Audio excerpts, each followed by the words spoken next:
What you have to understand about video gamers is that a lot of video gamers, especially MMO players, are the people with the least compulsive control, second only to gacha players.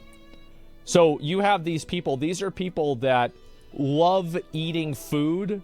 They eat so much food, they're fat. They can't stop playing a video game. They are obsessed with it, and they neglect their real life because of the game.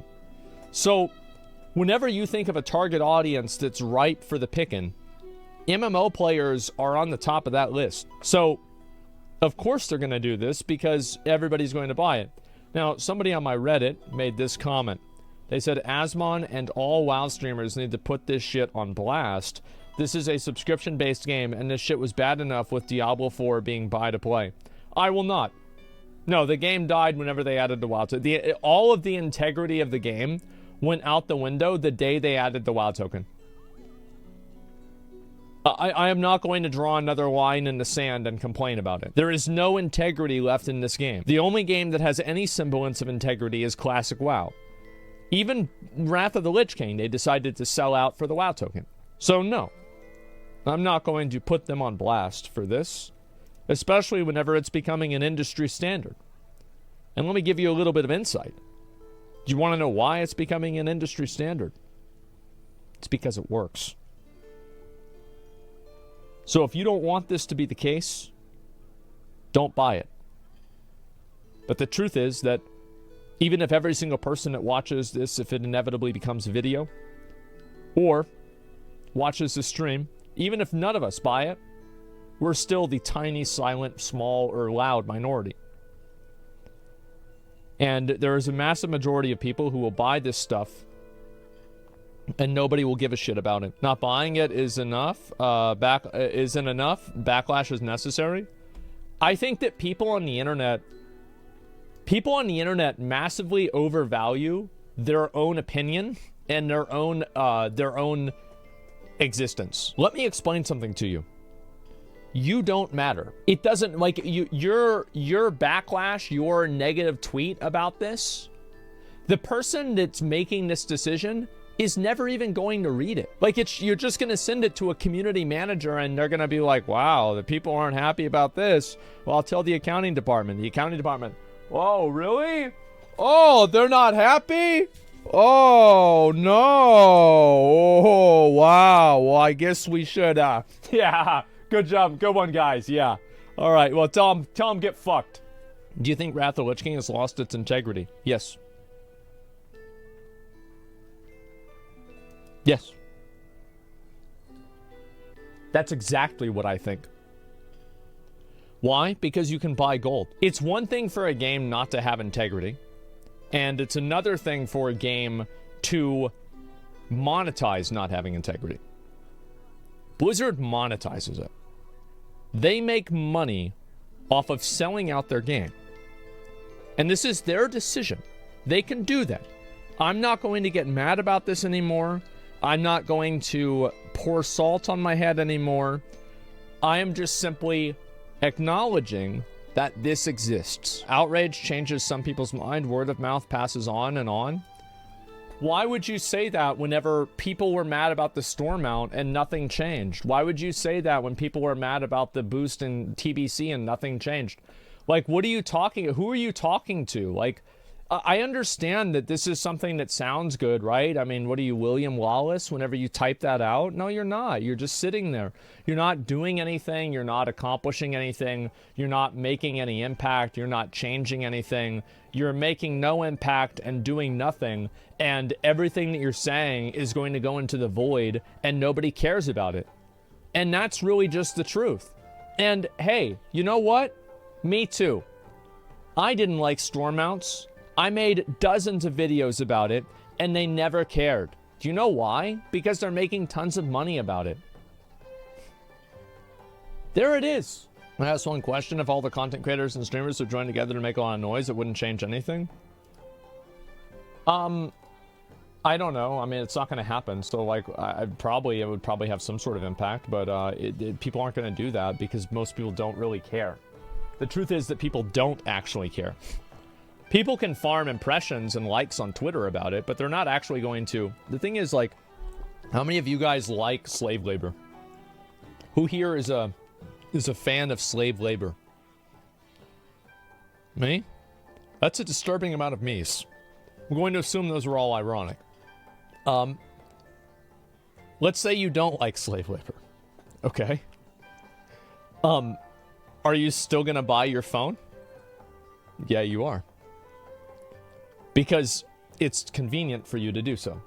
And you want a phone. So, at the end of the day, WoW streamers will never stop streaming WoW because it's their job. It's the same as a lot of people at Walmart don't like the way Walmart is. Like, there were a lot of people that worked at Blizzard during that whole sexual harassment thing. And why didn't they quit the job? Well, it's because they need a job. Because the world exists that way. Some people can't afford principles. And at a certain level, no one can. So, everybody cares about something. But I think it's important to acknowledge and be respectful of how much you really care about it. Because most people care about this, but they only care about it to the extent that they don't have to do anything. They have no problem talking about, oh, this is so bad. Sure, yeah, it's awful. But they're not going to do anything. It's slacktivism, yes. And I think that everybody does this. Everybody here probably thinks that Amazon is kind of a shitty company to a degree with how they treat their warehouse workers, based off of everything that we've seen publicly. And we would prefer that that probably didn't happen. Are we gonna stop watching streams of video games though? Are we gonna stop ordering our Amazon Prime? Oh my god, I want to get a fucking like a new Xbox controller, and I want to have it delivered to my house in a day. I'm gonna do it through Amazon Prime. So like, people care about these things, but they don't really care about them. They care about them ideologically, but not practically. And that's just how it is.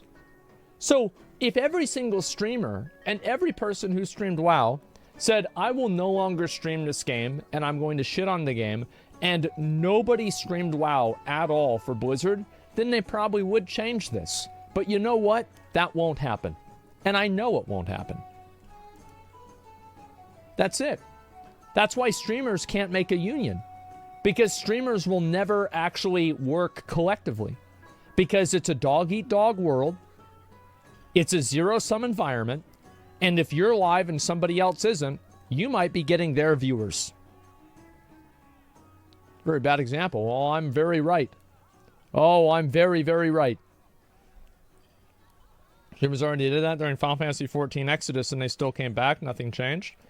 Well, no. I mean, streamers stopped playing the game temporarily, but that's usually what happened. I'm talking about taking it down to zero.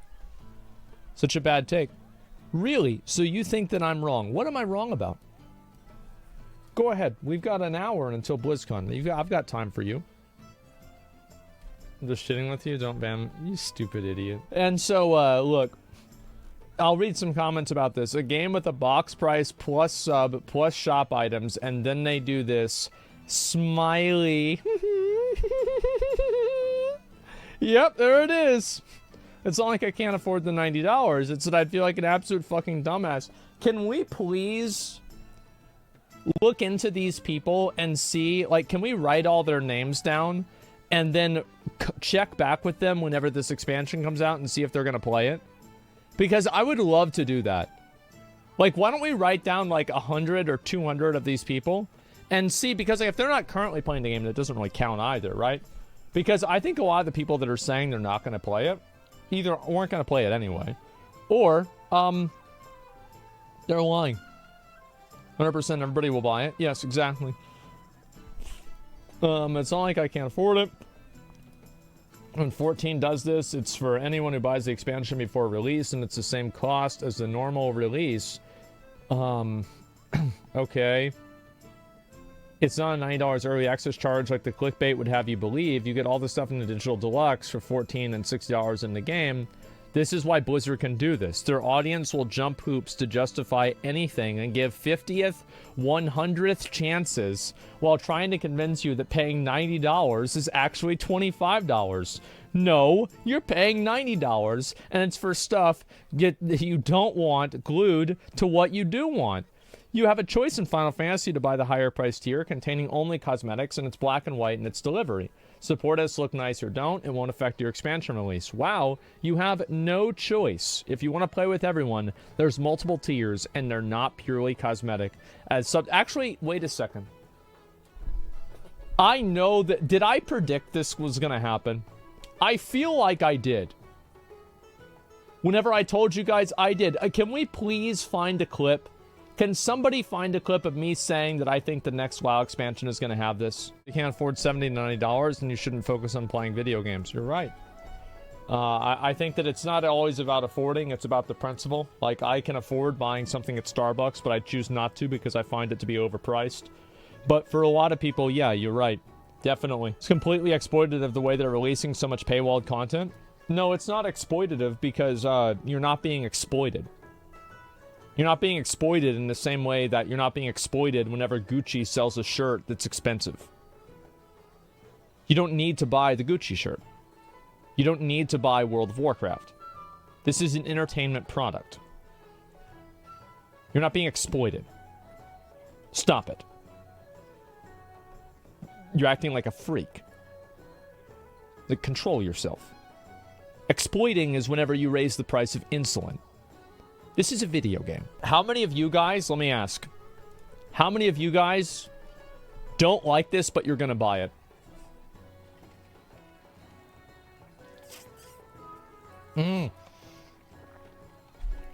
Wait a minute. Early access. I'm going to buy it. I don't like it, but I'm going to buy it. I'm not going to buy it. Vote, gentlemen. Vote, vote, vote, vote, vote, vote, vote, vote. There you go. Every vote counts. So we're looking at about 60-40, right? So 40% of people... all right, so let's look at this here. We'll go ahead. Yeah, about 60-40. So, like, 40% of people in this chat aren't poor. All right. 1,000, let's see, 1,800 times 90. Well, Blizzard just make $162,000 off of this chat based off of just the people that are saying they're going to buy it. And here's what the real difference is. And I think this is the same thing with, like, the people that are the ad block Andys, etc. There's a lot of people who say, if an ad plays, I leave. But the data suggests that not enough people do that for it to be statistically relevant. So really what you're comparing is the people that aren't going to, the people that are going to buy it versus the people that aren't going to buy the expansion because of it. Because that's really where the profit difference is, right? Because if you buy it or you don't buy it, it doesn't really matter. But if you don't buy it because of this, that affects Blizzard in a negative way. If you just simply don't buy it, then it's neutral, and if anybody buys it, then it's good for them, right? So there it is. And I think that we can all assume that 40% of people are not going to refrain from buying the expansion because of a 3-day early access. How do you feel about retail being absolutely garbage and giving away unobtainable mounts from 12 years ago in the trading post? Which mount did they give away? You've typed this. I should ban you, but I'm gonna let this go. The Swift Zevra? How did you get the Swift Zevra? Refer a friend? Yes, that's correct. You would actually get the Swift Zevra if you referred a friend to World of Warcraft, if they purchased the game, and if they subscribed on their own. How do I know that? Because my mom really liked the mount, and I bought it for her. I bought a second account just for her to have, just to have the Swift Zevra mount, and I leveled up Recruit a Friend characters with her in Wrath of the Lich King. So, what you're saying is that you want them So you like store mounts. So Magnus, what you're saying is you like store mounts then? No? Well, yeah, you do though. Because what you're saying is that you want an amount that you just spend real money for. Because that's it. You just spend real money for the mount. You want that mount to be exclusive for people that spend real money. Am I wrong? No, but good point. There it is. I have no problem. If they add a gladiator mount into the trading post, I will complain about it. Unless it's one I don't have, then I won't complain about it. But if they add, let's say, one of the gladiator mounts that I do have, I will be very upset. However, I'm not going to go and get mad about them like Tyrael's Charger. Do you know why I have Tyrael's Charger?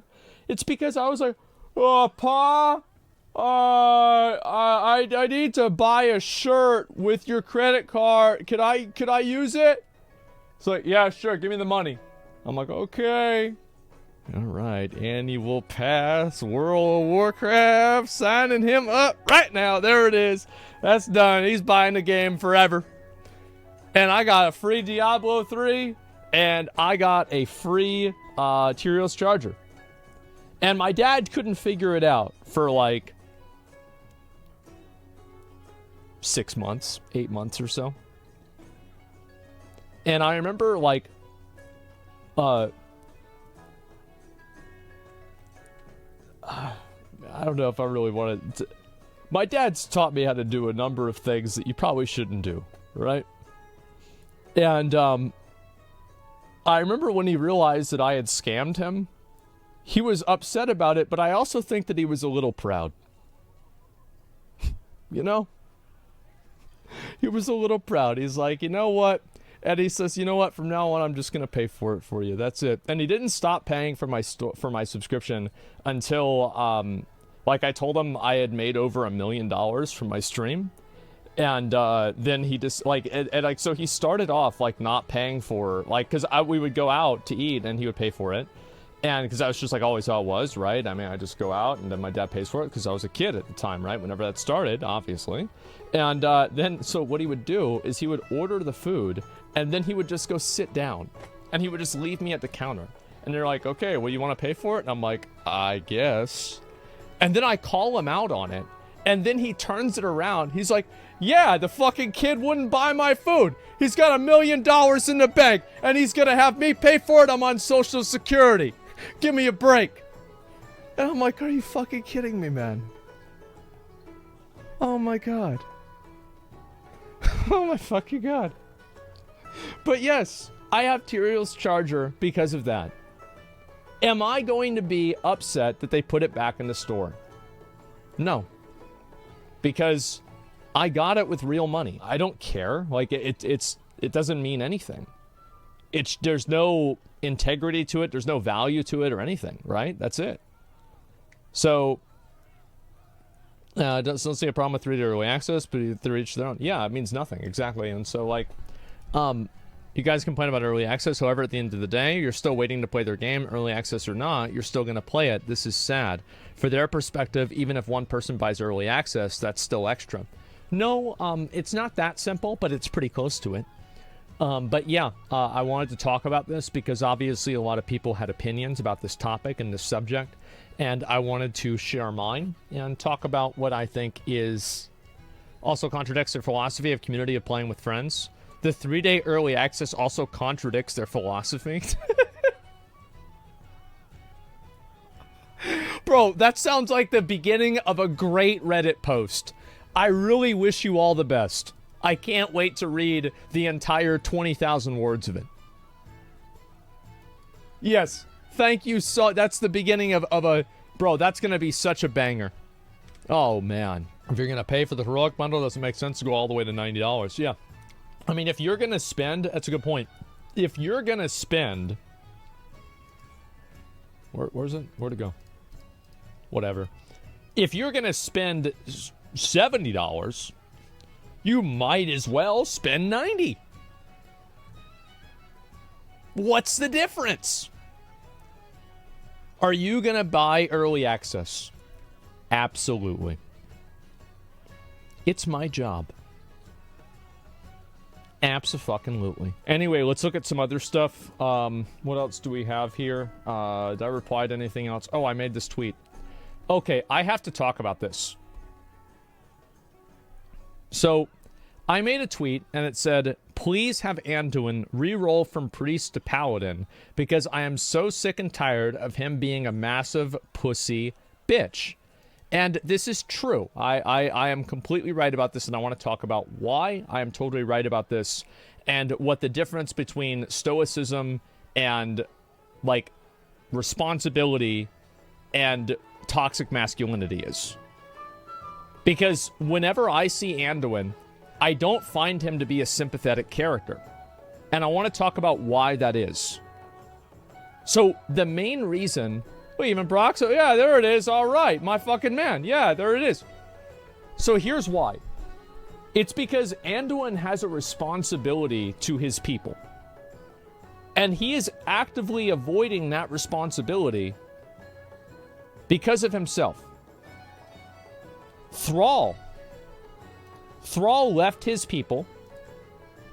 Remember that? Whenever he stopped being war chief, he randomly stepped down to stop being war chief, which I thought was stupid as hell. Thrall was the greatest. He was the GOAT. There's a reason why Zach and I, back in the day, played on Thrall server. It's because Thrall was a fucking G. And Thrall left the, he left the war chief title, and he, you know, went off and he did his own thing. Sarfang comes back, and he says, hey, we need you. And he's like, oh, really? He's like, yep, you don't get to hide. And Thrall's like, yeah, you're right. All right. And then Thrall's back. And that's it. You know, Thrall left, but then whenever they needed them, he came back, and that was it. Turalian spent 1,000 years fighting demons, fighting monsters on another planet, abandoned, thought to be dead, with time dilation like it's fucking Interstellar. He immediately comes back, has his entire religion shattered by a fucking demon, a demon night elf who's infinitely more powerful than they ever could imagine. And then afterwards, somebody's like, hey, yeah, welcome back. Now you have to deal with being the king. Yeah, oh, you're done fighting demons for 1,000 years? Now you have to be the king again. Imagine how stressful that is. It must suck. He's like, okay, yeah, sure. It is what it is. Gen Greymane lost his son. Did he ever abandon his people? Never. Absolutely never. And the reason why I don't like what Anduin is doing is because Anduin can only do it because of his position. And I think that it is not a good thing to indulge your emotions to the extent that they allow you to give yourself the justification to stop taking care of the people who you're responsible for. And that's exactly what Anduin does. I have no problem with people having feelings about things. Thrall has feelings about things. But the difference is that Thrall has feelings, and then he comes back, and he does his fucking job. And I don't like the indulgence that Anduin has on his feelings whenever he has... I don't know how many people are in Stormwind, but he has an entire city of people that depend on him. Like, Anduin is the... He's the crown prince. Turalian isn't the prince. He's the crowned king. They love Anduin, or at least some of them do. Like, I want characters that are heroic. I want characters that are better than what we are. And Anduin is self-indulgent, emotional, and it causes harm to people that have put their trust into him. And I consider that a betrayal. I don't like that he does that. That makes him not a sympathetic character to me. Let me have to see this harm. I think that the truth is that you don't see the harm in it necessarily because everybody else is making up for him leaving. Everybody else is pulling his slack. He leaves and they all have to figure out what the hell they're going to do. If Anduin got stuff done publicly, but a breakdown in private, then we can see and accept that? Yeah, exactly. It's like, at least in the BFA cinematic, he was crying, but he was at least on the battlefield. You know, yeah, he's crying, but like you're at least trying, you know? I'm not gonna lie, you do sound a rambling old man when you get passionate about this. Yeah, but it's true though. Like I don't like this mentality that people should let their emotions control them to the extent that it causes harm to those around them, and they abandon their duties and their responsibilities to people who have put their trust and their safety in their hands. I think that's what Anduin does, and that makes him not a sympathetic character, in my opinion. But it happens, though? Well, of course it happens. People get fat and lazy and eat Cheetos all day, but I don't want to see cinematics about it. He's a weak bitch. Varian was way better. Yes, Varian was way better. It wasn't even close. Well, Anduin's been fighting since he was 16, so he's young, dealing with stuff adults should. So I don't think it's far for him to judge him. It's too much for him to bear at his age, which was in the early 20s now. Yeah, exactly. Please explain how Aragorn is okay and Anduin isn't. That's an interesting parallel that you draw, but I don't think that it's entirely accurate, especially whenever you add the context of the books that the movies don't show. The truth is that my understanding is that Aragorn is 80 years old. Aragorn fought in multiple wars, and he did multiple things over his life. Obviously, you know, like there's a deleted scene where like the Eowyn's talking to him about like fighting with like Theoden's grandfather, stuff like that, right? Yeah, he's 87. So he's very old, obviously, and Aragorn also, whenever Boromir said, you know, like Gondor is fucking up, you know, and everything, Aragorn promised Boromir that he would come back and put shit back together, see the glory of Gondor restored. And he did. He fucking did. And also, Aragorn, whenever he left being the, you know, like being the king of Gondor, and he wasn't doing that, he was off helping and saving people on a personal level. It's not like he was out, like, going on some soul-searching journey about how he feels about himself. He was off saving people, helping people around Middle-earth, and everything. Yeah, it's not like he was just randomly doing this. Yeah, he wasn't crying in the Shire. He's a ranger for decades, yes. The archives about epic and badass for the sake of it. We don't need this knowing myself journey shit. Yes. Aragorn was getting shit done constantly. Whole life fighting for people of the north, his people, and he was afraid to take up a new burden and put another kingdom on his shoulders. Well, it's also in the books, correct me if I'm wrong, Aragorn had wanted to take the seat of Gondor earlier, but he was worried that because of the other nobles and the leadership in Gondor, it would cause too much turmoil, so he wanted to prove himself as a king first. So it's actually even more heroic than what happened in WoW. And that's my point. That's what it's all about. Not this pussy shit. Anduin should decide himself. Anduin should stop being a bitch and come back and be the king of Stormwind like he's supposed to be.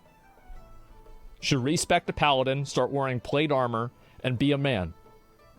Stop being a little fucking bitch. Blizzard says they want WoW to be representative of real-life people. Thrall, I've never seen somebody who looks like Thrall. Never. I don't want to hear that. Never. I've seen close, but not exactly.